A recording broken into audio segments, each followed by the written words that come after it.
নমস্কার, আমি অদিতি। শুরু করছি উত্তরের সংবাদ। বিস্তারিত সংবাদে যাব, কিন্তু তার আগে দেখে নেব আজকের বিশেষ সংবাদ। ট্রেন, বাস কিংবা বিমানে নয়, সাইকেলে চড়েই দেশ ঘোরার স্বপ্ন তার। হরিয়ানা থেকে মালব্লকের ওদলাবাড়িতে সাইকেলে চেপে পরিবেশ বান্ধব জীবন যাপনের বার্তা নিয়ে এসে পৌঁছলেন বছর 20-র তরুণ মনীশ কুমার। আগামী 16 জুন থেকে 3 মাসের জন্য বন্ধ হতে চলেছে ডুয়ার্সের জঙ্গল। ফলে বনাঞ্চলে রয়েছে পর্যটকদের প্রবেশের নিষেধাজ্ঞা। আর তাই ডুয়ার্স বন্ধ হবার পূর্বে পর্যটকদের ঢল ডুয়ার্সের জঙ্গলে।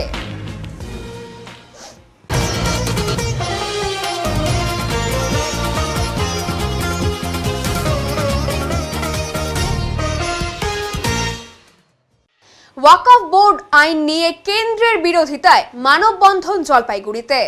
কেন্দ্র সরকারের পাশ করা নতুন ওয়াকফ আইনকে কেন্দ্র করে জলপাইগুড়ি শহরের শুক্রবার মানববন্ধন কর্মসূচি পালিত হয়। শহরের মুসলিম সমাজ এই কর্মসূচির আয়োজন করে ওয়াকফ বোর্ড পরিবর্তনের বিরোধিতা জানাতে। এদিন দুপুরে জলপাইগুড়ি মার্চেন্ট রোডের নবাববাড়ি মসজিদের সামনে মানববন্ধন অনুষ্ঠিত হয়। জুমার নামাজের পর শতাধিক মানুষ, যার মধ্যে শিশু, কিশোর থেকে শুরু করে বিভিন্ন বয়সের মানুষ অংশ নেন। হাতে প্ল্যাকার্ড নিয়ে প্রায় 15 মিনিট ধরে তারা রাস্তায় দাঁড়িয়ে কেন্দ্রীয় সরকারের নতুন আইন প্রত্যাহারের দাবি জানান। নবাববাড়ি মসজিদের ইমাম মাওলানা মুফতি মেহবুব আলম জানান, কেন্দ্র সরকার যে আইন পাশ করেছে তা আমাদের বিশ্বাস এবং ঐতিহ্যের ওপর হস্তক্ষেপ। আমরা এর সম্পূর্ণ বিরোধিতা করছি। আমরা ওয়াকফে কোনো পরিবর্তন চাই না। এটি মুসলিম সমাজের স্বার্থে পরিচালিত হওয়া উচিত এবং কোনো রাজনৈতিক প্রভাব নয়। সর্বপ্রথম আমি শুরু করি গতকাল যে আমাদের যেটা প্লেনের ঘটনা, আমরা প্রত্যেকে জানি, দেশবাসী, যেটা ঘটেছে খুবই একটা মর্মান্তিক ঘটনা। এর জন্য আমরা প্রত্যেকে শোকাহত।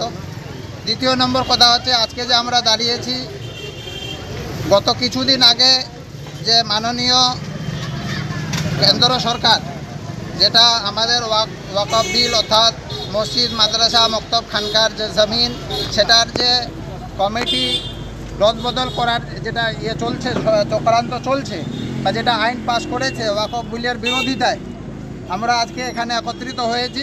যে আমরা এটা জানাতে চাই কেন্দ্র সরকারকে এবং ভারতবর্ষের প্রত্যেককে আমরা এটা জানাতে চাই যে আমরা মুসলিম সমাজ ওয়াকফ বোর্ডের কোনো রদবদল চাই না, বা ওয়াকফ বোর্ডের যেটা আইন পাশ করেছে সেই আইনের আমরা বিরোধিতা করি এবং আমরা সেটাকে মানছি না। এটাই আমরা জানাতে চাই, এটাই আমাদের। আজকে কি করলেন? ওয়াকফ বোর্ডের বিরোধিতায় মানববন্ধন। হ্যাঁ, ওয়াকফ বোর্ডের বিরোধিতায় মানববন্ধন। আজকে কি করলেন এখানে? আজকে আমরা জুম্মার নামাজের শেষে এখানে আমরা রাস্তায় একত্রিত দাঁড়িয়েছি মানববন্ধনে। একটাই মাত্র আমাদের উদ্দেশ্য, সেটা হচ্ছে ওয়াকফ বোর্ডের বিরোধিতা করা। কতক্ষণ মানববন্ধন করলেন? এটা আমাদের 15 মিনিট। আপনার নাম, পরিচয়টা? আমার নাম মুফতি মেহবুব আলম, আমাদের মসজিদ জলপাইগুড়ি নবাববাড়ি। আহমেদাবাদ বিমান দুর্ঘটনায় শোকাহত মুসলিম সমাজ। পূর্ব ঘোষিত অনুযায়ী মানববন্ধন কর্মসূচি অনুষ্ঠিত হলো মালবাজারে।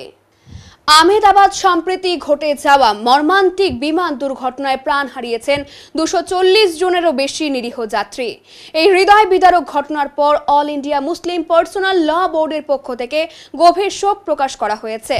এক বিবৃতিতে বোর্ড নিহত পরিবারদের পরিজনদের প্রতি আন্তরিক সমবেদনা জানিয়েছে। তবে জাতীয় স্বার্থে এবং মুসলিম সমাজের অধিকার রক্ষায় পূর্ব ঘোষিত কর্মসূচি অনুযায়ী আজ রাজ্যব্যাপী মানববন্ধন অনুষ্ঠিত হয়। বোর্ডের পক্ষ থেকে ওয়াকফ সংশোধিত আইন বাতিলের দাবিতে এই আন্দোলনের ডাক দেওয়া হয়েছিল।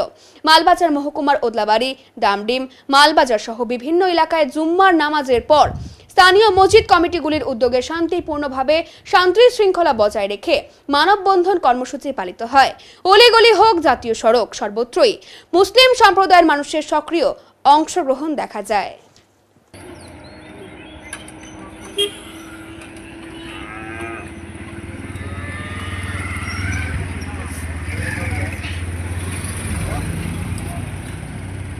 আমাদের যে সেন্ট্রাল গভর্নমেন্ট যেটা আমাদের ওয়াকফ বিলের এগেনস্টে যে অ্যামেন্ডমেন্টটা নিয়ে আসছে, আমাদের মুসলিম ল বোর্ডের থেকে সারা রাজ্যব্যাপী আমাদের এটা মানববন্ধন যে কর্মসূচিটা, প্রতিটা মসজিদে, প্রতিটা সংগঠন আমরা একত্রিত হয়ে এই মানববন্ধন কর্মসূচিটা পালন করছি। রাজ্যে পুরা ভারতবর্ষে যাতে এটা ইমপ্লিমেন্ট না হয়, এটার উদ্দেশ্যেই আমাদের এই আন্দোলন। আর একটা দেখা যাচ্ছে যে প্লেন দুর্ঘটনা নিয়ে আপনারা একটা কর্মসূচি নিয়েছেন। হ্যাঁ, সব থেকে বড় আমাদের এই যে কর্মসূচিটা ছিল আমাদের পূর্ব পরিকল্পিত, ওর জন্য আমরা আজকে এটার জন্য প্রতিটা মসজিদে আমরা দোয়া খয়রাত করেছি, যাতে যারা মারা গেছেন তাদের তারা শান্তিতে থাকুক, তারা জান্নাতবাসী হোক। আপনার নাম? রাসেল সরকার। আজকে মানববন্ধন এটা হচ্ছে আমাদের মুসলিম পার্সোনাল ল বোর্ড থেকে রাজ্যব্যাপী এই আন্দোলনটা চলতেছে। শান্তিপূর্ণভাবে আমরা হাতে হাত ধরে আমরা রাস্তার পাশে, যাতে রাস্তার যাওয়া আসার কোনো অসুবিধা না হয়, কোনো রকমের শান্তি না হয়, আমরা শান্তিপূর্ণভাবে একটা আন্দোলন করতেছি।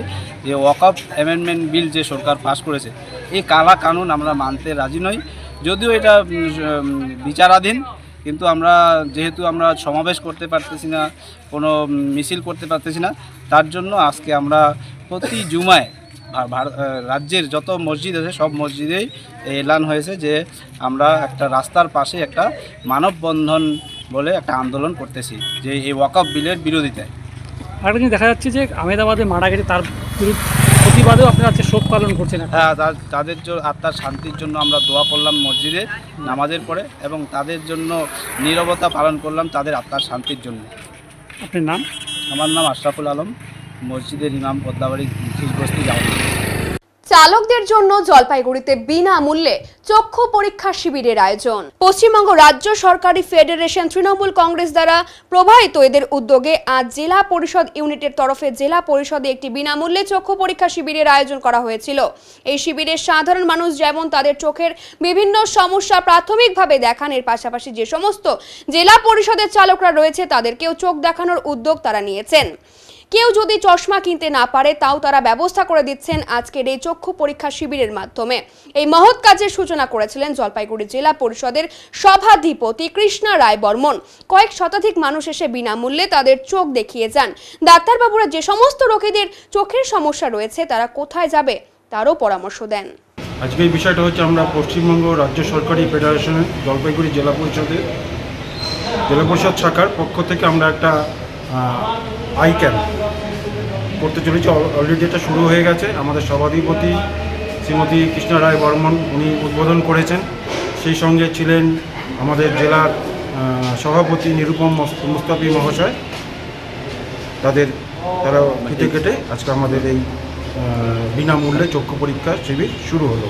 এর উপর যাদের ধরেন অপারেশনের প্রয়োজন হবে তাদেরকে তো আমরা ওইটুকুই দায়িত্ব নিয়েছি, জাস্ট আমরা কারো যদি চোখে প্রবলেম থাকে সেটা দেখে নিচ্ছে, চোখটা কী কন্ডিশনে আছে সেটাই দেখে দেওয়া।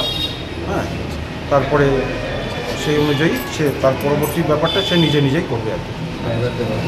আজকে কতজন? আমরা একটা বিশেষ একটা উদ্যোগ নিয়েছি। আমরা আমাদের জেলা পরিষদে যত ড্রাইভার আছে হায়ার্ড ভেহিকেলের বা নিজেদের জেলা পরিষদের নিজস্ব ড্রাইভার, তাদেরটা আমরা স্পেশালি তাদেরকে সবাইকে ডেকে নিয়ে আমরা তাদের চোখটা দেখাতে চাইছি সংগঠনের পক্ষ থেকে উদ্যোগ নিয়ে। এতে আমরা সাড়াও পেয়েছি, তারা সবাই এসে দেখিয়ে নিয়ে যাচ্ছে তাদের সময় অনুযায়ী।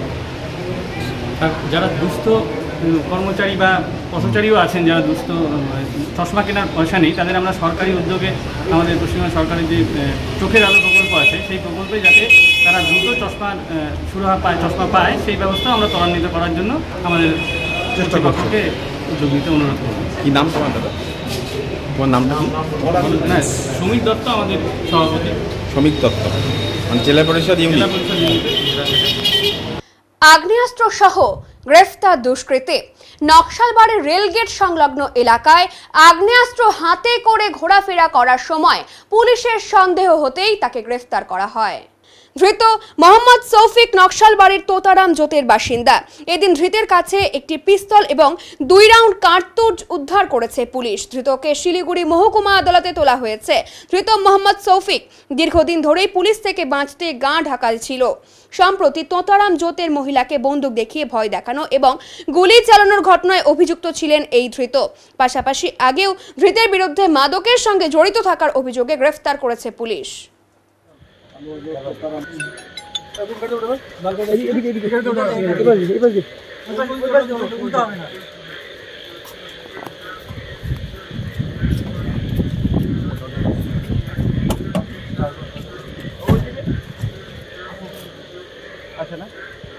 আগামী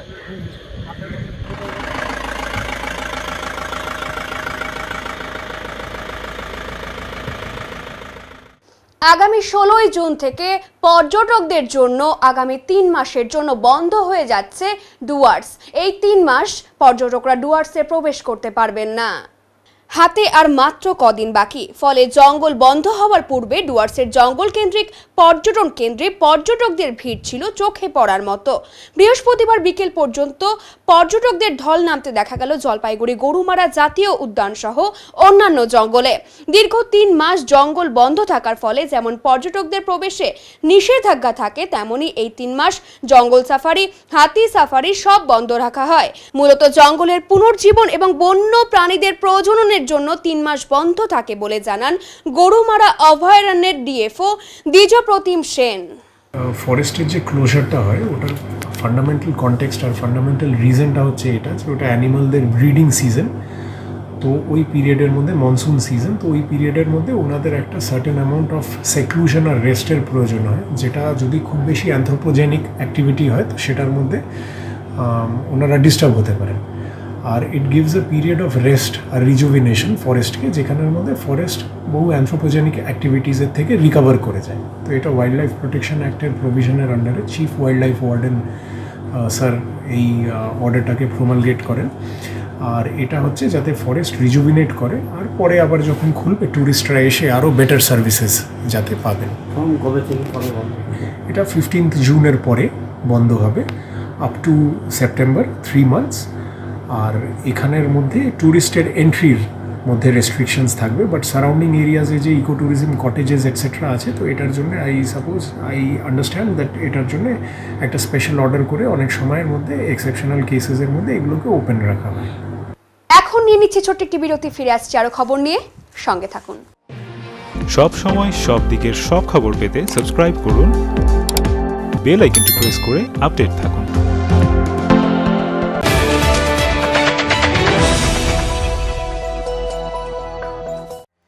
আগামী মাসের 1 তারিখ থেকে স্কিল নেস্ট নিয়ে এসেছে দারুণ এক অফার, থাকছে 1 মাসের ফ্রি ডেমো ক্লাস। আজ থেকে এ মাসের 30 তারিখ পর্যন্ত নাম নথিভুক্ত করা যাবে। আমাদের এখানে nursery to class 4 all subject, class 5 to class 6 all arts group including Bengali, history, geography, Sanskrit এবং ক্লাস 7 থেকে ক্লাস 10 অল সাবজেক্ট যত্ন সহকারে পড়ানো হয়। আরো বিস্তারিত জানতে আজই আসুন স্কিল নেস্ট, নয়াবস্তি, 1 নম্বর ঘুমটি, জলপাইগুড়ি। যোগাযোগের নাম্বার 7602790567।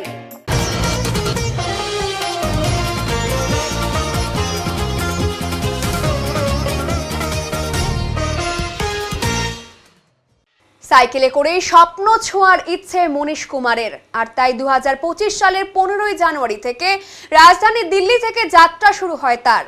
আজ ওদলাবাড়িতে এসে পৌঁছলেন এবং তাকে মালবাজারের ওদলাবাড়ির মানুষেরা স্বাগত জানালো। এক সাহসিক অভিযানের গল্প। ভোর গড়িয়ে সকালের আলো একটু একটু করে নরম হচ্ছে। মাল ব্লকের ওদলাবাড়ির মাটি তখন এক অনন্য অতিথিকে স্বাগত জানাতে প্রস্তুত। রাস্তার ধারে মানুষ জমেছে, কৌতূহলী চোখে তাকিয়ে সবাই। হঠাৎই ভিড়ের মাঝখান থেকে ভেসে এলো একটি সাইকেলের ঘণ্টা ধ্বনি। ঘামে ভেজা মুখ, কিন্তু চোখে ঝকমক করে আগুন। হরিয়ানার রেবারি গ্রামের সেই বছর 20 তরুণ মনীশ কুমার এসে পৌঁছলেন মালবাজার ব্লকের ওদলাবাড়িতে। তিনি সাইকেলে চড়েই পার করছেন মাইলের পর মাইল, দেশ পেরিয়ে দেশ। তার যাত্রা শুরু হয় 2025 সালের 15ই জানুয়ারি রাজধানী দিল্লি থেকে। কেউ তাকে প্রেরণা দেয়নি, কেউ বলেওনি যাও। তার পথ চলার প্রেরণা এসেছিল ভেতর থেকে, একটা অদম্য স্বপ্ন থেকে। ছোটবেলা থেকেই মনীষের ছিল ভ্রমণের নেশা, তবে ট্রেন, বাস কিংবা বিমানে নয়, তিনি স্বপ্ন দেখতেন সাইকেলে চড়ে দেশ রক্ষার। কিন্তু শুধুই ঘোরা নয়, তার লক্ষ্য ছিল গভীর। তিনি চেয়েছিলেন মানুষের মধ্যে সাইকেলের গুরুত্ব ছড়িয়ে দিতে। শরীর চর্চা, স্বাস্থ্য রক্ষা, পরিবেশ বান্ধব জীবনযাপন, এই সব কিছুর মধ্যেই লুকিয়ে আছে সাইকেলের মাহাত্ম্য।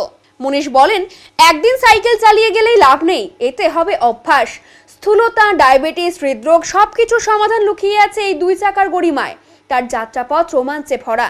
দিল্লি থেকে উত্তরপ্রদেশ, বিহার, তারপর সীমান্ত পেরিয়ে নেপাল, নেপালের পর ফের ভারতে ফিরে বাগডোগরা হয়ে দার্জিলিং, আর সেখান থেকে ওদলাবাড়ি। প্রতিটি জায়গাতেই সাধারণ মানুষের আন্তরিকতা, অবাক করা আতিথেয়তা আর অচেনা মানুষের আপন হয়ে ওঠা মনীষকে আবেগে ভাসিয়েছে। ওদলাবাড়ি আগরওয়ালা সমাজের তরফে তাকে ফুল মালায় বরণ করে নেওয়া হয়, হাতে তুলে দেওয়া হয় এক টুকরো শ্রদ্ধার স্মারক। এই সংবর্ধনা যেন তার যাত্রার মাঝে এক গৌরবময় বিরতি। এখানেই শেষ নয়, এবার তার লক্ষ্য ভুটান, তারপর একে একে বাংলাদেশের সীমান্ত পেরিয়ে দক্ষিণ পূর্ব এশিয়ার বিভিন্ন দেশ, Myanmar, Thailand, Laos, Vietnam, Malaysia, Singapore, Indonesia, তারপর চীন হয়ে হংকং। তার সাইকেল চলবে বিরতিহীন। যাত্রাপথে ব্যর্থতা এসেছে, শরীর ক্লান্ত হয়েছে, কখনো কখনো অর্থাভাবও পিছু টেনেছে, তবুও থেমে যাননি মনীষ, কারণ তিনি জানেন এই সাইকেল কেবল একটি বাহন নয়, এ এক বিশ্বাস, এক চেতনা যা মানুষকে মানুষের কাছে নিয়ে যায়। আমরা সবাই যখন কেবল গন্তব্যেই মনোযোগ দিই, তখন মনীষ দেখিয়ে দিলেন পথটাই আসল, আর প্রতিটি পদক্ষেপেই থাকে এক নতুন গল্প। হয়তো একদিন এই ছেলেটা যাত্রা শেষ হবে কোনো বন্দরের কাছে, হয়তো কোনো পাহাড়ি গ্রামের শেষ প্রান্তে, কিন্তু তার আগ পর্যন্ত মনীষ কুমারের গল্প চলবে দুই চাকায় ভর দিয়ে স্বপ্নের ডানায় চড়ে। मेरा नाम महेश कुमार है, मैं रेवाड़ी हरियाणा का रहने वाला हूँ और अभी हम निकले हैं रेवाड़ी हरियाणा से हांगकांग 14 कंट्री साइकिलिंग जर्नी पे। और ये हमने 15 जनवरी को रेवाड़ी में केंद्रीय विद्यालय स्कूल से स्टार्ट की थी और माननीय हमारे डीसी महोदय अभिषेक मीना जी ने इसको हरी झंडी दी है। और साथ में ये रेवाड़ी से होते हुए दिल्ली, और दिल्ली में हमारे जो माननीय स्पोर्ट्स मिनिस्टर है मनसुख मांडविया जी, सेंट्रल स्पोर्ट्स मिनिस्टर, उन्होंने फिट इंडिया एम्बेसडर भी मुझे बनाया है और उन्होंने भी फ्लैग ऑफ किया है। और हरियाणा के सीएम नायाब सैनी जी, वो भी इसमें इन्वॉल्व थे, उन्होंने भी फ्लैग ऑफ किया है। बीएसएफ, आईटीबीपी और बीआरओ पैरामिलिट्री फोर्सेस इन्वॉल्व हैं। हरियाणा से हम पहले चंडीगढ़ गए, जो कि हरियाणा की राजधानी है, वहाँ पे भी सीएम साहब से हमारी भेंट हुई। फिर हम धर्मपुर, नाहन जो हिमाचल प्रदेश में, वहाँ से होते हुए उत्तराखंड में देहरादून, ऋषिकेश, हरिद्वार, नैनीताल और नीम करौली। उसके बाद हमने नेपाल में एंटर किया बनबसा बॉर्डर से। वहाँ से हम गए लुम्बिनी, कपिलवस्तु, फिर पोखरा, काठमांडू और जो माता सीता की नगरी है जनकपुर, क्योंकि भारत और नेपाल का अपने आप में एक बहुत ही प्राचीन संबंध रहा है। और उसके बाद फिर हम वापस वेस्ट बंगाल में एंटर किया हमने काकरबिटा से। तो हम पहले बागडोगरा गए। बागडोगरा में मेरा सौभाग्य था, 21 साल बाद मैं अपने स्कूल में गया हूँ। पापा एयरफोर्स में थे, तो केंद्रीय विद्यालय स्कूल से फर्स्ट से लेकर 4th क्लास मैंने की है। और उसके बाद फिर हम सिलीगुड़ी गए और फिर वहाँ से दार्जिलिंग होते हुए आज हम पहुँचे हैं ओखलाबाड़ी में। और यहाँ पे जो ये अतिथि गृह था अग्रवाल सभा के द्वारा, तो यहाँ पे आज हमारा उनकी तरफ से अरेंजमेंट हुआ है और हमारे साथ सर खड़े हैं। सर ये अभी हम यहाँ से भूटान में एंटर करेंगे। भूटान के बाद हमारा Laos, Vietnam, Cambodia, Thailand, Malaysia, Singapore, Indonesia, Philippines, Taiwan, China और हांगकांग। सर ये टोटल अराउंड 1 ईयर का रहेगा, तो अभी 8 से 9 महीने और लगेंगे सर। सर इसमें हम 2 कोर्स प्रमोट कर रहे हैं। पहला है मेंटल हेल्थ अवेयरनेस और दूसरा है universal brotherhood. Mental health awareness की मैं बात करूं तो वर्ल्ड की जो टोटल पॉपुलेशन है 803 करोड़, उसमें से 13.9 आप कह सकते हैं मोटा मोटा 100 करोड़ लोग, तो कुछ तो बाई बर्थ जैसे जेनेटिकली डिसऑर्डर की वजह से होते हैं, तो वो 5-7% होते हैं। लेकिन उसके अलावा भी हम देखें तो 80-90 करोड़ जो टोटल पॉपुलेशन एक बहुत बड़ी संख्या है, जो अपने मानसिक हेल्थ पे काम नहीं करते और वो अपना आपा खो बैठते हैं, गुस्सा ज़्यादा आता है और वो फिर डिप्रेशन के शिकार हो जाते हैं। तो हमारा प्रयास है कि जो यूथ है हम उनको इस चीज़ों से अवेयर कर पाएँ। सर ये साइकिल में भी रहेगा। जैसे अभी हमें जाना था म्यांमार होते हुए, लेकिन म्यांमार में भी सिविल वॉर चल रहे, तख्ता पलट हो रखा है, तो वहाँ पे भी वीज़ा नहीं मिलेगा। तो वो हमारी मजबूरी है कि लाओस के लिए हमें बीच में कोई और एरिया रास्ता है नहीं, समुंदर वहाँ लगता नहीं है, तो हमें बाई एयर जाना पड़ेगा सर कोलकाता से। सर रेवाड़ी हरियाणा। मेरा 28 सर। मैंने ग्रेजुएशन की हुई है, बाकी हमारी खुद की स्पोर्ट्स इवेंट कंपनी है अभी छोटी सी, तो आगे उसको फ्यूचर में हम इंटरनेशनल लेवल पे स्पोर्ट्स एंड ट्रैवलिंग में बिल्डअप कर रहे हैं सर। सर अच्छा लग रहा है, बहुत सारा अनुभव मिल रहा है, अननोन जगह पे प्यार मिल रहा है। और हर जगह आप मानोगे नहीं, कई बार चीज़ें हम कर रहे होते हैं, लेकिन कुछ डेस्टिनी भी होती है कि अपने आप चीज़ें होती चली जा रही हैं। 50 লক্ষ টাকার ব্রাউন সুগার সহ 2 ব্যক্তিকে গ্রেফতার করলো এসটিএফ। WB50B1074 নম্বরের একটি ছোট 4 চাকার গাড়িতে ব্রাউন সুগার নিয়ে পাচারের ছক কষেছিল কোচবিহার নিবাসী বাপি মহন্ত এবং মদন বর্মন। তবে পাচারের আগেই ফুলবাড়ি জটিয়াকালীতে স্পেশাল টাস্ক ফোর্সের হাতে গ্রেফতার হতে হয় ওই দুই পাচারকারীকে। পুলিশ সূত্রে জানা গেছে, কোচবিহার থেকে 515 গ্রাম ব্রাউন সুগার, যার বাজার মূল্য প্রায় 50 লক্ষ টাকা, একটি ব্যাগে করে নিয়ে উত্তর দিনাজপুরের উদ্দেশ্যে যাচ্ছিল ওই দুই পাচারকারী। গোপন সূত্রে খবরের ভিত্তিতে শিলিগুড়ি STF এই অভিযান চালিয়ে তাদেরকে গ্রেফতার করে। আটক করা হয় পাচারের ব্যবহৃত একটি গাড়ি।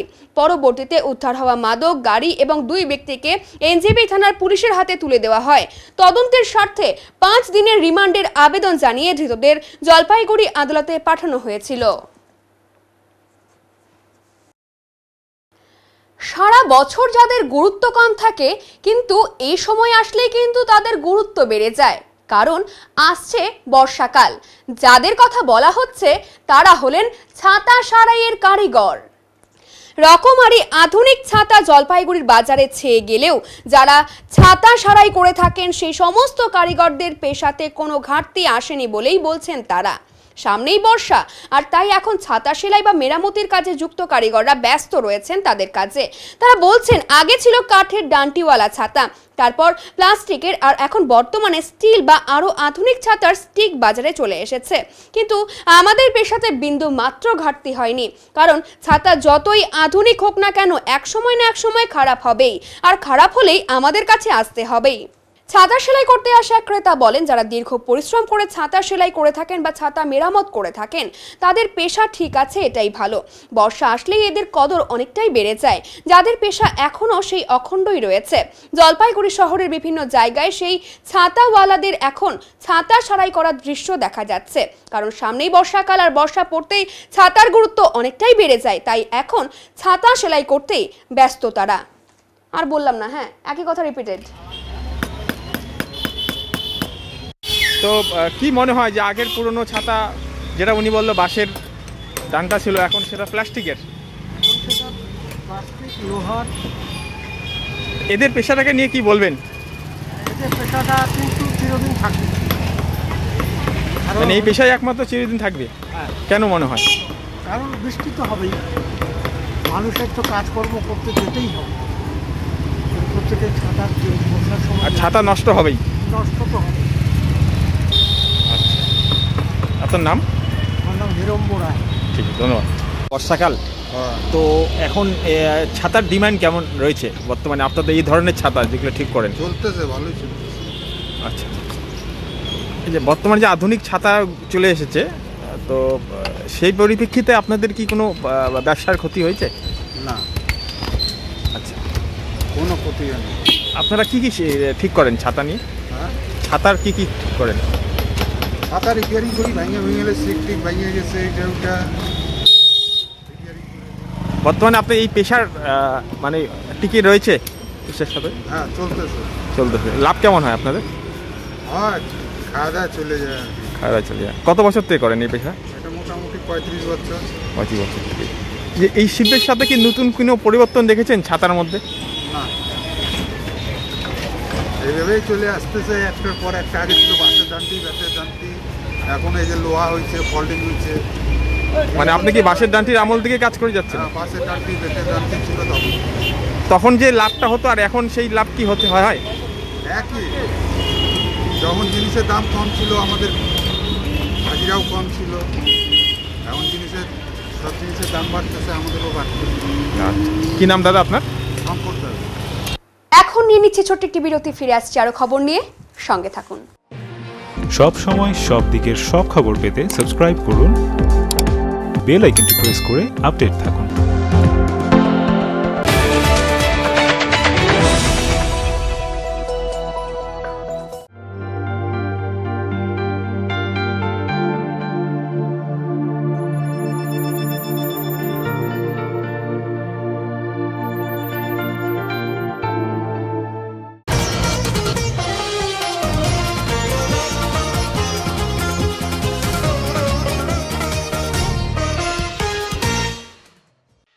সরকারি বাসের তলায় স্কুটি, শিলিগুড়িতে ভয়াবহ দুর্ঘটনায় আহত হলো এক যুবক।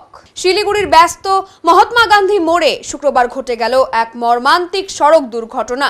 প্রত্যক্ষদর্শীদের মতে হঠাৎ করেই একটি সরকারি বাস দ্রুত গতিতে এসে একটি স্কুটিকে ধাক্কা মারে। প্রচন্ড ধাক্কায় নিয়ন্ত্রণ হারিয়ে স্কুটিটি সোজা বাসের নিচে ঢুকে পড়ে। ঘটনাস্থলে উপস্থিত লোকজনের দাবি, স্কুটি চালক ওই যুবক গুরুতর জখম হন এবং রাস্তার মাঝেই লুটিয়ে পড়েন। সঙ্গে সঙ্গে ছুটে আসে স্থানীয় পথচারী এবং ব্যবসায়ীরা। তারা আহত যুবককে উদ্ধার করে তড়িঘড়ি শিলিগুড়ির সেবক রোডের একটি নার্সিংহোমে নিয়ে যান। জানা গেছে, দুর্ঘটনার পরই বাস চালক গাড়ি ফেলে পালিয়ে যান। দুর্ঘটনাস্থলে তীব্র উত্তেজনা ছড়িয়ে পড়ে।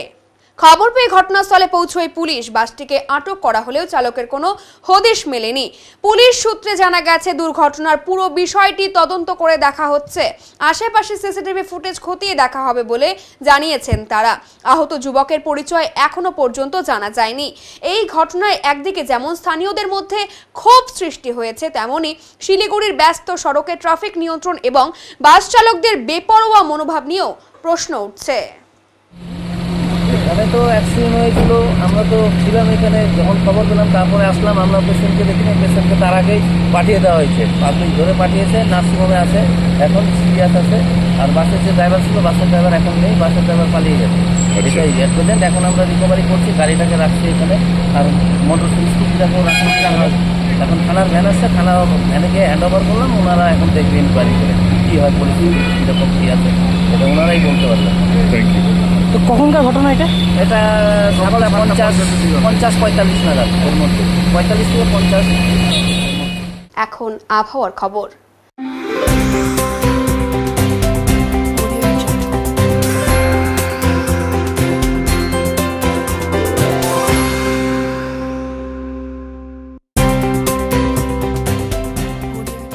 কেন্দ্রীয় আবহাওয়া দপ্তরের জলপাইগুড়ি কেন্দ্র থেকে পাওয়া তথ্য অনুযায়ী শুক্রবার দিনের সর্বোচ্চ তাপমাত্রা ছিল 38.2 ডিগ্রি সেলসিয়াস এবং সর্বনিম্ন তাপমাত্রা ছিল 27 ডিগ্রি সেলসিয়াস। গত 24 ঘন্টায় বৃষ্টিপাতের পরিমাণ ছিল 12 মিলিমিটার। শেষ করবার আগে আজকের বিশেষ সংবাদ আরো একবার। ট্রেন, বাস কিংবা বিমানে নয়, সাইকেলে চড়েই দেশ ঘোরার স্বপ্ন তার।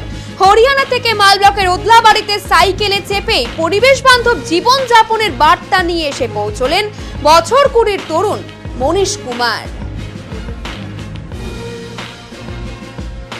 আগামী 16 জুন থেকে 3 মাসের জন্য বন্ধ হতে চলেছে ডুয়ার্সের জঙ্গল। ফলে বনাঞ্চলে রয়েছে পর্যটকদের প্রবেশের নিষেধাজ্ঞা। আর তাই ডুয়ার্স বন্ধ হবার পূর্বে পর্যটকদের ঢল ডুয়ার্সের জঙ্গলে। উত্তরের মন পরিবেশিত উত্তরের সংবাদ এখনকার মতো এই পর্যন্তই। নমস্কার।